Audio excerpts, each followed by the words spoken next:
తెలియజేసుకోవాలి. ఎందుకంటే అడిగిన వెంటనే బీసెట్ని మనం అధ్యక్షుడిగా చేసుకుందాం సార్ అని చెప్పిన వెంటనే అలా ఎలా చెప్తే అది చేద్దాము తప్పకుండా. కానీ మనం ఇది గట్టిగా పోటీ ఇవ్వాల్సిన వాడు మరి బీసెట్ గారికి తెలియజేయాలి, చాలా గట్టిగా పనిచేయాలని చెప్పేసి వారు నన్ను హెచ్చరించడం కూడా జరిగిందన్నమాట. సో నేను ఈరోజు ఈ వేదిక ద్వారా చెప్తా ఉన్నాను పిసిడి గారికి, మీరు వాటిలో నిరంతరం తిరుగుతూ వాటి సమస్యలు మీ సమస్యలుగా చేసుకొని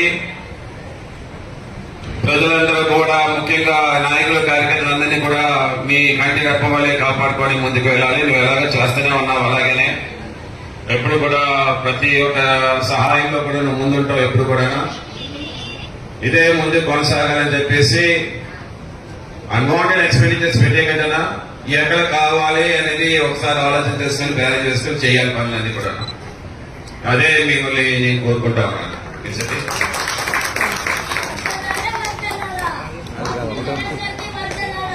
ఈరోజు మన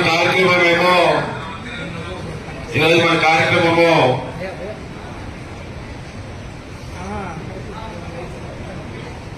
బాబు సోని మోసం గ్యారంటీ అన్నీ మన పాత విషయాలే అన్ని మాట్లాడేసుకున్నాం. ఇంకేం మాట్లాడతాం అందరికీ తెలిసిందే ఎంత మోసం చేశారనేది. మీకు ఇంట్లో ఆడపిల్లలు ఉన్నారు కదా, ఆడపిల్లలకి 18 సంవత్సరాల నుండి 59 సంవత్సరాల వరకు కూడా 1500 ఇస్తూ ఉంటారని ఇచ్చాడా? ఇవ్వలేదు కదా. చంద్రబాబు నాయుడు ఇస్తాడు నమ్మకం ఉందా మీకు? ఇస్తాడని నమ్మకం లేదు కదా. ఏమంటాడు అచ్చెన్నాయుడు? రాష్ట్రాన్ని నమ్ముకోవాలంట. అది 50 సంవత్సరాలుగా పెన్షన్ ఇస్తామన్నాడు. ఇక్కడ ఇచ్చాడమ్మా పెన్షన్ ఎవరికైనా సరే? ఇవ్వలేకపోతే చెప్పండి ఒకసారి. ఇవ్వలేదు కదా, ఇవ్వలేదు. అలాగే నిరుద్యోగ విద్యామ్మా ఉద్యోగాలు రాని పిల్లలందరికీ కూడా 3000 ఇస్తామన్నాడు. ఇచ్చాడా? ఇలా 3000 ఇవ్వలే. అంటే ఎంత? 3000 అంటే 36,000 సంవత్సరానికి. మరి 4,000 పెన్షన్ 50 సంవత్సరాలకి అది 48,000. 1500 అంటే 18,000. ఇదే ₹1,00,000 ట్యాక్స్ ఇద్దా? అంటే సంవత్సరానికి ₹1,00,000 ఏకనామా పెన్షన్. అప్పుడే ఎంతమంది ఉన్నారు? మహిళలు ఆడపిల్లలు 1,90,00,000 మంది. అంటే సుమారు 30,000 కోట్ల రూపాయలు సంవత్సరానికి ఇవ్వాలి. అదే సంపద సృష్టి అంటారు. అప్లై చేసేటట్టు మేము ఒక పద్ధతి ప్రకారంగా చేసుకుంటూ ముందుకు వస్తున్నాం. అదేవిధంగా భారతదేశంలో మొట్టమొదటిసారి 65 సంవత్సరాలు దాటిన వృద్ధులకు ప్రభుత్వం ద్వారా దివ్యాంగులు ఎవరైతే ఉన్నారో వాళ్ళకి పెన్షన్స్ ఏవైతే అందిస్తున్నామో వాళ్ళందరికీ కూడా 26వ తారీఖు నుంచి 30వ తారీఖు వరకు ప్రతి నెల హోమ్ డెలివరీ ద్వారా సరుకులు అందించే ప్రక్రియ కూడా ఇది 3వ నెల ప్రారంభించాం. ఈరోజు కూడా బాగానే వేగవంతంగా జరుగుతూ ఉంది. ఏఎస్ఆర్ జిల్లాలో కొన్ని సమస్యలు ఉన్నాయి. వాటి గురించి ప్రత్యేకంగా కమిషనర్ గారు నేను ఈ వచ్చే వారం మేమే ఫిజికల్గా పర్యటించి ఆ సమస్యల పరిష్కారం కోసం ప్రభుత్వం నుంచి తీసుకోవాల్సిన చర్యల గురించి తప్పకుండా మేము తీసుకునే మార్పు తీసుకొస్తాం. సో ఈ కొత్త స్మార్ట్ రేషన్ కార్డ్స్ని ప్రతి ఒక్కరు కూడా ఉపయోగిస్తారని కూటమి ప్రభుత్వం తరఫున సహకరించిన ప్రతి ఒక్కరికి, మా అధికార యంత్రాంగానికి, ప్రజలకి, ఎందుకంటే కొంచెం ఓపికగా ఈ మార్పులు చేర్పు ప్రక్రియలో ప్రారంభించుకున్నప్పటి నుంచి కూడా చిన్న చిన్న సమస్యలు ఖచ్చితంగా వచ్చినాయి. ప్రత్యేకంగా ఈ హౌస్ మ్యాపింగ్ గురించి చాలామంది ఇబ్బంది పడ్డారు. గతంలో జరిగిన ఈ జిఎస్డబ్ల్యూఎస్ వ్యవస్థ ద్వారా గతంలో చేసిన హౌస్ మ్యాపింగ్లో కొన్ని మార్పులు చేర్పులు చేయలేకపోయాం. ఎందుకంటే డేటాబేస్లో ఆ విధంగా డేటా ఉంది కాబట్టి ఆ మార్పులు చేయలేకపోయాం. కానీ ఎడిషన్స్ కానివ్వండి, డిలీషన్స్ కానివ్వండి, చేంజ్ ఆఫ్ అడ్రస్సెస్ కానివ్వండి, జెండర్ చేంజ్ కానివ్వండి, వీటిని ఎక్కడ కూడా మేము కాంప్రమైజ్ కాకుండా ఇందాక నేను మీకు ఇచ్చిన లెక్క ప్రకారంగా దాదాపు కొత్తగా మనం అవకాశం కల్పించి ప్రత్యేకంగా 9,87,644 మందికి మనం ఈ రైస్ కార్డ్స్ ద్వారా వాళ్ళకి ఆ వెసులుబాటు కల్పించగలిగామని ఈ సందర్భంగా చెప్పుకుంటున్నాను. రెండో విషయం మీ అందరి దృష్టికి తీసుకొచ్చేది దీపం పథకం. మొదటి దశలో అంటే నవంబర్ దీపావళి నుంచి ప్రారంభించిన కార్యక్రమం మార్చి వరకు రాష్ట్ర వ్యాప్తంగా మీరు అందరూ కూడా చూశారు. చాలా ఒక సిస్టమేటిక్ విధానంలో ఎక్కడ కూడా పిల్ఫరేజ్ లేకుండా, లోపం లేకుండా చాలా డిజిటల్గా జరగాలన్న ప్రక్రియతోటి కేంద్ర ప్రభుత్వంతో అనేక సందర్భాల్లో చర్చలు జరిపి ఈ 3 ఆయిల్ కంపెనీస్ హెచ్పిసిఎల్, ఐఓసిఎల్, బీపీసీఎల్తో అనుక్షణం ప్రతి వారం కూడా మేము సమీక్షలు చేసుకుంటూ మొదటి విడతలో 97,59,000 మందికి ఉచితంగా దీపం గ్యాస్ పథకం కింద అందించడం జరిగింది. 764 కోట్ల రూపాయలు మొదటి దశలో మనం రాష్ట్ర వ్యాప్తంగా బెనిఫిషరీస్ అందరికీ వారి ఖాతాలోకి జమ చేసాం. రెండో విడతలో ప్రస్తుతం జరుగుతోంది, ఇంకా 3 రోజులు ఉన్నాయి. రెండో విడతలో ఈ రోజు వరకు జరిగిన డెలివరీస్, గ్యాస్ సిలిండర్ డెలివరీస్ ఈ రోజు వరకు 93,46,000 మంది. ఇప్పటి వరకు మేము అమౌంట్స్ క్రెడిట్ చేసింది వాళ్ళ ఖాతాల్లోకి 747 కోట్ల రూపాయలు. ఇంకొక 35 కోట్లు అడ్వాన్స్గా ఇంకా కంపెనీల దగ్గరే శ్రేయోభిలాషుల్లోనూ ప్రతి గ్రామ స్థాయిలోనూ కూడా అది విపరీతంగా కనిపిస్తుంది. ఇంతకుముందు వైఎస్ఆర్సీపీ ప్రభుత్వం ఉన్నప్పుడు ఇవన్నీ అందుతాన్ని క్రమం తప్పకుండా అందుతాన్న పరిస్థితి నుంచి చంద్రబాబు నాయుడు వచ్చిన తర్వాత ఆ అందుతానేటివన్నీ ప్లేట్ తీసేసినాడు. ఆయన ఇస్తానని చెప్పినవన్నీ కూడా బిర్యానీ పెడతానన్నాడు. అది మూతగా బిర్యానీ అనేది పలావు పోయింది, బిర్యానీగా దేవుడెరుగు అనే స్టేజ్లోకి వెళ్ళిపోయిందనే టాక్ ప్రతి ఊర్లో జరుగుతుంది, ప్రతి ఇంట్లో జరుగుతుంది. కాబట్టి గ్రామ స్థాయిలో విపరీతమైన కదలిక వస్తూ ఉంది. ఆ కదలిక వచ్చిన నేపథ్యంలో మనం దీన్ని ఆర్గనైజ్డ్ పద్ధతిలోకి తీసుకొని రావాలి. సో జరగాలనంటే మీరు మూవ్ కావాలి. ఆర్గనైజేషన్ ఇంకా రాబోయే రోజుల్లో అగ్రెసివ్గా ఇక యాక్టివిటీస్లోకి ఇన్వాల్వ్ కావాల్సి వస్తుంది. సో ఆర్గనైజేషన్ యాక్టివిటీస్లోకి ఇన్వాల్వ్ అయ్యే పరిస్థితి వచ్చే టయానికల్లా గ్రామ కమిటీస్ను పూర్తిగా 100% ఎఫిషియెంట్గా ఫామ్ చేయండి. దాంట్లో మీరు క్రియాశీలక పాత్ర పోషించాలి. ఒక యాప్ రిలీజ్ చేయబోతున్నాం. రాష్ట్రంలో ఎక్కడైనా కానీ, ఎవరికైనా కానీ, ఏ అధికారితో అయినా కానీ హెరాస్మెంట్కి ఎవడైనా లోన్ అయితే ఆ యాప్లోకి పోయి యాప్ అడిగే క్వశ్చన్, నీకు ఏ రకంగా అన్యాయం జరిగింది అని. ఫలాని అధికారి నన్ను ఫలాని రకంగా, ఫలాని వాడి ఇన్ఫ్లుయెన్స్లో నన్ను అన్యాయంగా నా మీద కేసు పెట్టి నన్ను చిత్రహింస పెట్టినాడు అని చెప్పి ఎవడైనా కూడా యాప్ ద్వారా ఆ అధికారి పేరు దగ్గర నుంచి ఆయనకు జరిగిన ఏ పరిస్థితుల్లో ఆయన ఏ రకంగా ఇబ్బంది పడ్డాడు అనేది ఆయన చెప్పచ్చు. ఆయన దగ్గర ఏదైనా ఆధారాలు ఉంటే ఆ ఆధారాలు కూడా ఆయన అప్లోడ్ చేసే ఫెసిలిటీ కూడా కల్పిస్తూ ఉన్నాం. సో ఇంకో బటన్ నొక్కితే ఆయన కావాల్సిన ఆయన దగ్గర ఉన్న ఆధారాలు ఏదైనా ఉంటే ఆధారాలు కూడా ఆయన అప్లోడ్ చేయొచ్చు. ఆటోమేటిక్లీ ఆ కంప్లైంట్ మన డిజిటల్ లైబ్రరీలోకి వచ్చేస్తుంది. ఆ యాప్ ద్వారా మన డిజిటల్ లైబ్రరీ, మన దగ్గర ఉన్న మన సర్వర్లలోకి, మన డిజిటల్ లైబ్రరీలోకి వచ్చేస్తుంది. రేపొద్దున మనం ముఖ్యమంత్రి అయిన తర్వాత ఆ డిజిటల్ లైబ్రరీ మనం ఓపెన్ చేస్తాం. రేపొద్దున ఎవరికి రాష్ట్రంలో ఏ కార్యకర్తకైనా ఎవరికైనా కూడా ఎటువంటి అన్యాయం జరిగినా, ఏ అధికారి వల్ల అన్యాయం జరిగినా, వాళ్ళ పేరు, ఏ రకంగా అన్యాయం చేసినాడు, ఎవరి ప్రోద్బలంతో అన్యాయం చేసినాడు, ప్లస్ నెక్స్ట్ బటన్, మీ దగ్గర ఏమైనా సాక్ష్యాలు ఏమైనా ఉంటే, ఏమైనా అప్లోడ్ చేయాలనుకుంటే చేయండి. వీడియోలు కానీ, నీకు ఇంకా వేరే సాక్ష్యాలు కానీ ఏమైనా ఉంటే మీ దగ్గర ఉంటే మీరు చేయండి. సో అవి కూడా ఒక అవకాశం. అవన్నీ ఆటోమేటిక్లీ మన సర్వర్లలో, మన డిజిటల్ లైబ్రరీలోకి వెళ్ళిపోతుంది. మనం వచ్చిన తర్వాత అవి ఓపెన్ చేసి ఎవడెవడైతే మన కార్యకర్తలను అన్యాయం చేసినాడో, వాళ్ళందరినీ కూడా చట్టం ఇంకా చాలా ఆయన విజిట్లలో ఏ విజిట్కి కూడా సక్రమమైన బందోబస్తును ఈ ప్రభుత్వం అరేంజ్ చేయలేకపోయింది.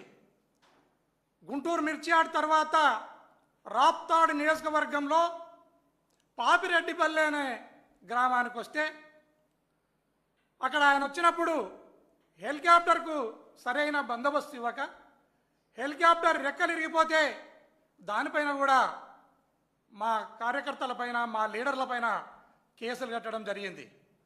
అదేవిధంగా హెలికాప్టర్ పైలట్ పైన కో పైలట్ల పైన కూడా కేసులు కట్టి వారిని విచారణకు పిలిచి మాకు హెలికాప్టర్ను కూడా ఇవ్వకుండా భయభ్రాంతులకు గురి చేయడం జరిగింది. ఇది ప్రభుత్వ కుట్రలో భాగమే అని నేను భావిస్తున్నాను. అదే కాకుండా రెంటపాల పల్నాడు సింగయ్య అనే వ్యక్తి మరణానికి ఈ ప్రభుత్వం కారణమైంది. ఎందుకంటే లక్షలాది మంది వేలాది మంది ఆయన బయటకు వస్తే కలుస్తారనేది ఈ ప్రభుత్వానికి తెలుసు. తెలిసినప్పుడు సక్రమమైన బందోబస్తును ఏర్పాటు చేసుకునే బాధ్యత ఈ ప్రభుత్వానిది కాదా అని ఈ సందర్భంగా నేను విమర్శిస్తున్నాను. రోప్ పార్టీ సక్రమంగా ఉద్యోగం చేసి ఉంటే ఆ సింగయ్య అనే హత్య ఆ మరణం అనేది జరిగేది కాదు అని ఈ సందర్భంగా తెలియజేస్తున్నాను. అదేవిధంగా తెనాలికి పోయినప్పుడు కానీ ప్రకాశం జిల్లా పొదిలికి పోయినప్పుడు కానీ పొగాకు రైతులను పరామర్శించడానికి చిత్తూరు జిల్లా బంగారుపాలెంకి పోయినప్పుడు కానీ ఎక్కడ పోయినప్పుడు కూడా మీరు సక్రమమైన బందోబస్తును ఇవ్వలేకపోతున్నారు. రేపు నెల్లూరు జిల్లాకు ఆయన ఈ అక్రమ కేసును పెట్టి కాకాని గోవర్ధన్ రెడ్డి గారిని మాజీ మంత్రివర్యులు ఆయనను జైల్లో పెడితే ఆ జైల్లో ఉన్న బాధితుల్ని పరామర్శించడానికి అదేవిధంగా ప్రసన్న కుమార్ రెడ్డిని మా మాజీ ఎమ్మెల్యే 5-6 సార్లు ఎమ్మెల్యేగా ఎన్నికైన వ్యక్తి ఇంటి మీద దాడి చేసి ఆయన పైన హత్యా ప్రయత్నం చేయడం జరిగింది. ఈ 2 ఘటనలను పురస్కరించుకొని గౌరవ జగన్మోహన్ రెడ్డి గారు నెల్లూరు పర్యటనకు పోతా ఉంటే నెల్లూరు పర్యటనలో 3 వెహికల్లంట 10 మంది మాత్రమే రావాలి అనే ఆంక్షలను విధిస్తున్నారు. అయ్యా జగన్మోహన్ రెడ్డి గారు అంటేనే జనం. ఆయన వచ్చినారంటే వరదల్లాగా వరద బారినట్టు జనం వస్తారనేది ఈ ప్రభుత్వానికి తెలుసు. దానికి తగిన బందోబస్తును ఏర్పాటు చేసుకోవాల్సిన బాధ్యత ఈ ప్రభుత్వానిది కాదా అని ఈ సందర్భంగా అడుగుతున్నాను. ఇంకా కొంతమంది పోలీస్ ఆఫీసర్లు అనేక రకాల రిస్ట్రిక్షన్స్ను ఆయన సభలకు ఆయన బయటకు పోయినప్పుడు ఆయనను చూడడానికి రాకుండా నిలువరించాలి అని కొంతమంది పోలీస్ ఆఫీసర్లను ఈ ప్రభుత్వం ఉసిగొల్పుతా ఉంది, పురిగొల్పుతా ఉంది.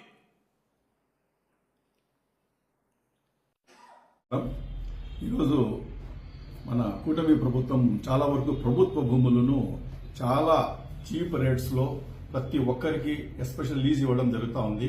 దాంట్లో భాగంగా ఈరోజు విశాఖపట్నంలో హార్బర్ పార్క్ ఎదురుగా ఆర్కే బీచ్ ఎదురుగా ఉండేది, హార్బర్ పార్క్ వద్ద ఆర్కే బీచ్ ఎదురుగా ఉండే 13 ఎకరాల 74 సెంట్ల అతి ఖరీదైన భూమిని కేవలం ₹1.5 అడుగు లీజ్తో దగ్గర 99 సంవత్సరాలు కానీ లూజ్ ఇవ్వడం జరుగుతుంది.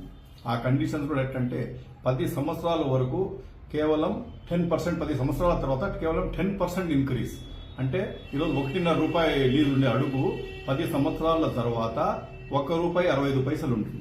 అట్లా ఇప్పుడు విశాఖపట్నంలో, వైజాగ్లో ఎక్కడ చూసినా కమర్షియల్ భూమి ఎక్కడ చూసినా పోయి చూసామంటే కనీసం అంటే తక్కువ అంటే కూడా ₹30 నుండి ₹40 అడుగు రేట్లో ఉంది. ఇది గవర్నమెంట్ ఈరోజు కేవలం ₹1.5 వాళ్ళకి ఇవ్వడం జరుగుతూ ఉంది.